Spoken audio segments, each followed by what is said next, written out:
രാജ്യത്ത് പാൽ വില വർദ്ധിപ്പിച്ച് പാൽ ഉൽപാദന കമ്പനികളായ അമൂലും മദർ ഡയറിയും. ലിറ്ററിന് 2 രൂപയാണ് വർദ്ധിപ്പിച്ചത്. വില വർദ്ധിപ്പിച്ചതിലൂടെ മോദി സർക്കാർ ജനങ്ങൾക്ക് മേൽ അമിതഭാരം അടിച്ചേൽപ്പിക്കുകയാണെന്നും തെരഞ്ഞെടുപ്പ് അവസാനിക്കുന്നതുവരെ ഇതിനായി കാത്തിരുന്നുവെന്നും CPIM പോളിറ്റ് ബ്യൂറോ വിമർശിച്ചു.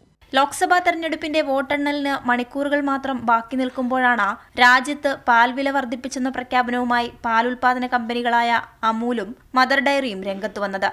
ലിറ്ററിന് 2 രൂപ വീതം വർദ്ധിപ്പിച്ചതോടെ ഈ ബ്രാൻഡുകളുടെ കീഴിൽ വരുന്ന എല്ലാ പാലുൽപ്പന്നങ്ങളുടെയും വില വർദ്ധിക്കും. പാലുൽപാദന ചെലവ് ഉയർന്നതാണ് വിലക്കയറ്റത്തിന് കാരണമെന്നാണ് കമ്പനികളുടെ ന്യായീകരണം.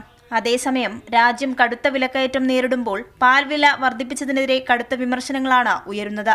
BJP അധികാരത്തിൽ വരുമെന്ന പ്രതീക്ഷയിലാണ് കമ്പനികൾ രാജ്യത്തെ ജനങ്ങൾക്കുമേൽ അമിതഭാരം അടിച്ചേൽപ്പിക്കുന്നതെന്നും മോദി സർക്കാർ ജനങ്ങളെ കൊള്ളയടിക്കുകയാണെന്നും CPIM പോളിറ്റ് ബ്യൂറോ വിമർശിച്ചു. വില വർദ്ധിപ്പിക്കാൻ തെരഞ്ഞെടുപ്പ് അവസാനിക്കാൻ കാത്തിരുന്നെന്നും CPIM പ്രസ്താവനയിൽ ചൂണ്ടിക്കാണിച്ചു.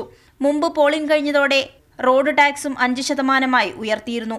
ഭക്ഷ്യസാധനങ്ങൾ ഉൾപ്പെടെ മറ്റെല്ലാത്തിന്റെയും വില ഗണ്യമായി വർദ്ധിക്കാൻ ഇത് കാരണമായി.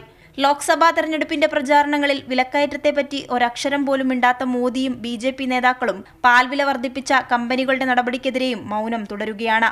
കൈരളി ന്യൂസ്, ദില്ലി.